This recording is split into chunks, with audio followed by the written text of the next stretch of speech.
स्वागत है आपका फिर से मेरे शो जज्बाते शायरी विद आरजे पिया में, जहां हम करते हैं बातें उन जज्बातों की जो अक्सर हम कह कर बयान नहीं कर पाते, लेकिन हम उनको कागज़ के किसी पन्ने पर लिख लेते हैं। तो इस बार मेरे शो में जो गेस्ट हैं वो पेशे से एक इंजीनियर हैं और शायरी वो माशाल्लाह क्या खूब करते हैं और उनका नाम है अविनाश। तो अविनाश से रूबरू होते हैं। अविनाश, स्वागत है आपका मेरे शो जज्बाते शायरी विद आरजे पिया में। तो कैसा लग रहा है आपको स्टूडियो में आके? पहले तो मैं बहुत आभारी हूँ देशभक्त रेडियो का, आपका शुक्रिया जिन्होंने मुझे कंसीडर किया यहाँ पे, क्योंकि मुझे लगता है कि मैं अभी इस काबिल हुआ नहीं कि कोई इंटरव्यू ले मेरा सामने से बैठ के। बट बहुत बहुत बहुत खुशी सी है अंदर से जी। और मतलब मैं ये चीज़ें बोलते हैं, कोई चीज़ें होती है जो जिन्हें आप शब्दों में बयान नहीं कर सकते, तो ये मेरे लिए वो फील है, वो तितलियों वाला फील है, दिल में तितली उड़ने जैसा, सपने सच होने जैसा है ना। और अविनाश, मेरा पहला सवाल जो है वो आपसे ये रहेगा कि आप इंजीनियर हैं, तो ये शायरी का सफ़र कैसे स्टार्ट हुआ? मतलब अंदर के शायर को आपने कैसे जाना कि मेरे अंदर एक शायर है? नहीं, ये ऐसा है कि मैं इंजीनियर बाद में हूँ। मैंने लिखना स्टार्ट किया था 2011 से। 11 में मेरे एक सिस्टर थे, कज़न थे, वो एक्सपायर हुए थे। उसके बाद कुछ चीज़ें थी जो मुझे बहुत अंदर अंदर खा रही थी। देन मैंने रियलाइज़ किया कि अगर आप किसी को बता नहीं सकते हो कुछ चीज़ें, तो आप कहीं लिख सकते हो। बिल्कुल। तो मैंने अपना पर्सनल डायरी रखा कि हाँ, मैं उसमें जो चीज़ें मैं किसी को बता नहीं रहा हूँ उसमें लिखूँ। तो मैंने एक स्टोरी लिखी थी उनके लिए, पूरा एक स्टोरी। हाँ, तो उनकी बच्ची थी, आई मीन 4 महीने की थी तब। तो मेरा दिल इतना, मतलब मैं बोलता हूँ, टूट चुका था कि एक माँ से एक बच्चा अलग होना अपने आप में इतना बड़ी बात है जी। क्योंकि हमें तो आज भी अपनी माँ के बिना दिल नहीं लगता घर पे। और मैं ये सोच के परेशान था कि वो कैसे जिएगी। तो बस वो चीज़ लिखना स्टार्ट किया था मैंने। फर्स्ट टाइम जो लिखा है मैंने वो, मतलब ये बात बहुत अजीब है बोलने में, बट फर्स्ट टाइम उनके लिए लिखा था। एंड देन उसके बाद बस, मतलब आपका जो सफ़र है वो एक स्टोरी से शुरू स्टार्ट हुआ था। तो अभी कुछ लिखा हो आपने, हम सुनना चाहेंगे। मैं मतलब मुझे लगता है कि ये जो सब सिनेरियो जो है कि हाँ, राइटर हैं, लेखक हैं, तो मैं इस चीज़ को डिनाई करता हूँ कि अभी इतना उस लेवल पे पहुँचे नहीं हम। तो मैंने इसलिए लिखा था कि कुछ एहसास हैं जिन्हें शब्दों के हवाले करता हूँ। क्या बात है। कुछ एहसास हैं जिन्हें शब्दों के हवाले करता हूँ।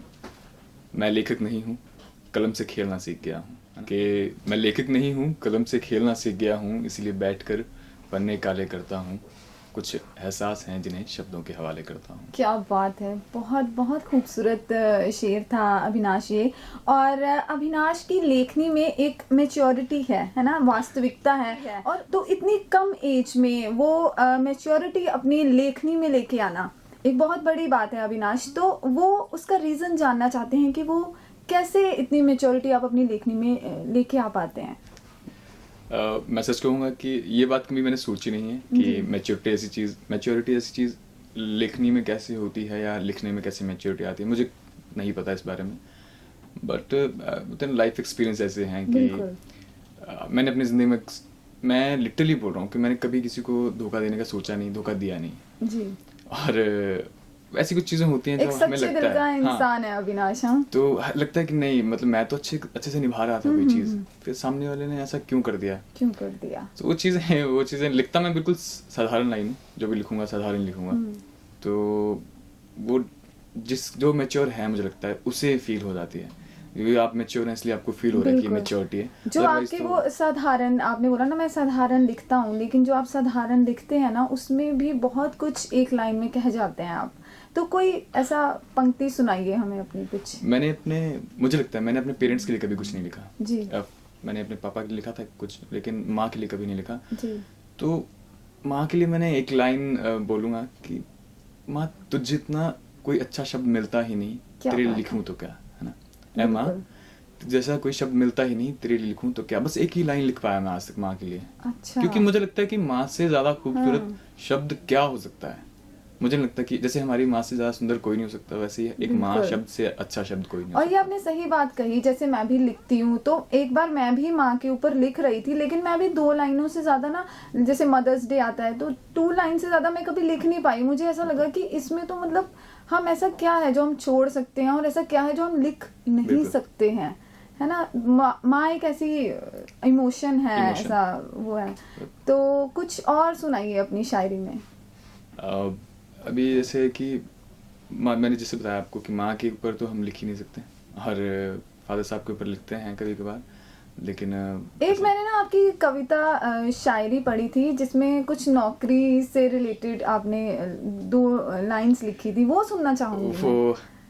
वो कुछ इस तरह से थी एक्चुअली। मैंने ना मुझे लगता है कि हम इंजीनियर्स हैं और सिविल इंजीनियर जो 7 दिन काम करता है। अच्छा। हाँ, संडे उनके लिए ऐसा होता है कि संडे लाइक नहीं, ऐसे नहीं है कि हाँ उठेंगे आज संडे है, उठेंगे आज संडे है, आज कहीं काम ना आ जाए, इसी टेंशन रहती है जी। तो एक दोस्त हैं हमारी, उनसे काफ़ी वक्त हो गया था मुलाकात किए हुए, तो वैसे उनसे बात चल रही थी तो बोलते कि हम कभी मिलने आओ, कुछ ऐसा करो। तो उनको बोलते ना ध्यान में रखते हुए मैंने लिखी थी कि मैं मुलाकात के काबिल नहीं। मैं मुलाकात के काबिल नहीं। हाँ, क्योंकि बात काबिल इसलिए नहीं है क्योंकि मेरे पास वक्त ही नहीं है, ठीक है? जी। कि मैं मुलाकात के काबिल नहीं, फिर भी एक मुलाकात उधार दोगी क्या? क्या बात है, कि मैं मुलाकात के काबिल नहीं, नहीं। मगर फिर भी एक मुलाकात उधार दोगी क्या? हम्म, 6 दिन खा जाती है नौकरी मेरी, क्या बात है। है ना? मेरे 6 दिन खा जाती है नौकरी मेरी, तुम 7वां थोड़ा सा सवार दोगी क्या? शायरी के अलावा और क्या क्या शौक हैं उसके बारे में बताएं। शौक तो अभी क्या है कि जैसे कमाने लग गए तो शौक खत्म हो गए सारे, मुझे लगता है। बट हाँ, नए लोगों से मिलना मुझे बहुत अच्छा लगता है और मैं ताक में रहता हूँ कि कहाँ ऐसी ओपन माइक मिल जाए, कहाँ ऐसी महफिल मिल जाए जहाँ जो लिखा है वो सुना सकें। क्या बात है। तो ऐसे एक दोस्त मिले थे हमें, तो उनकी कुछ स्टोरी है, जैसे उन्होंने मुझे कुछ बताया अपने बारे में। मैं यूजुअली एनालाइज करके ही लिखता हूँ, किसी पे लिखता हूँ या किसी की स्टोरी पे या खुद की स्टोरी पे, मतलब ऐसे इमेजिनेशन पे नहीं लिखता हूँ। तो उनकी स्टोरी से कुछ लिखा था तो मैं सुनाऊंगा आपको कि बिल्कुल, इरशाद। बोला वो ये सारी उनकी स्टोरी है कि माना धागा टूट गया है रिश्तों का, कि माना धागा टूट गया है रिश्तों का, मगर अब इस धागे में मैं किसी और के प्यार के मोती नहीं पिरो सकती। क्या बात है ना? मगर इस धागे में मैं किसी और के प्यार के मोती नहीं पिरो सकती।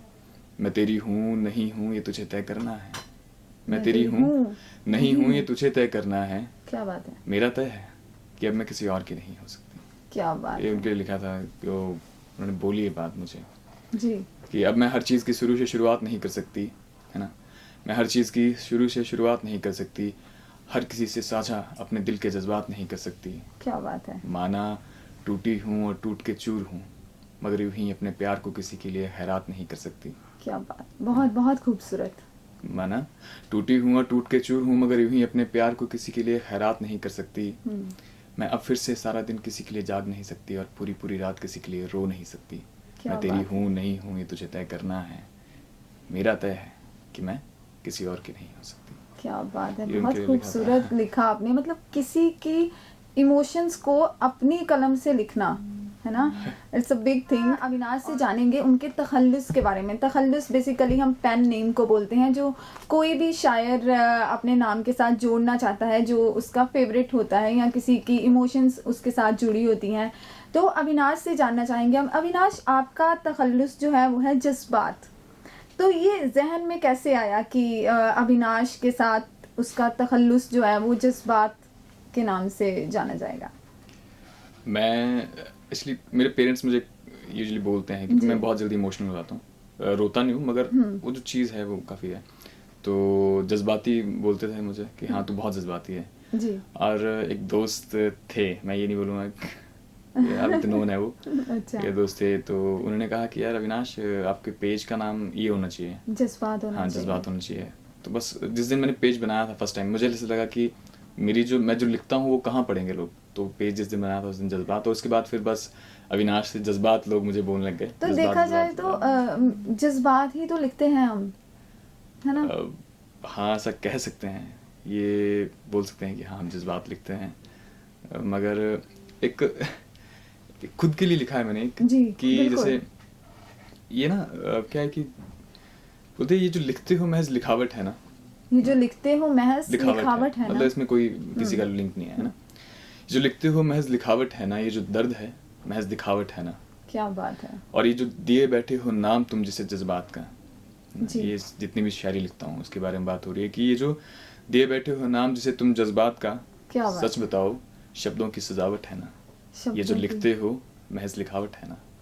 तो ये कुछ लोगों को लगता है कि हम सिर्फ इमेजिन कर रहे हैं कोई चीज़ को या अपने दर्द को एक्सजरेट कर रहे हैं, तो वैसे लिख दिया है। नहीं, बहुत अच्छा, बहुत उम्दा बोला आपने। और इसके पीछे की, जिस बात के पीछे के जो आपके थॉट हैं, वो भी जान के हमें बहुत अच्छा लगा।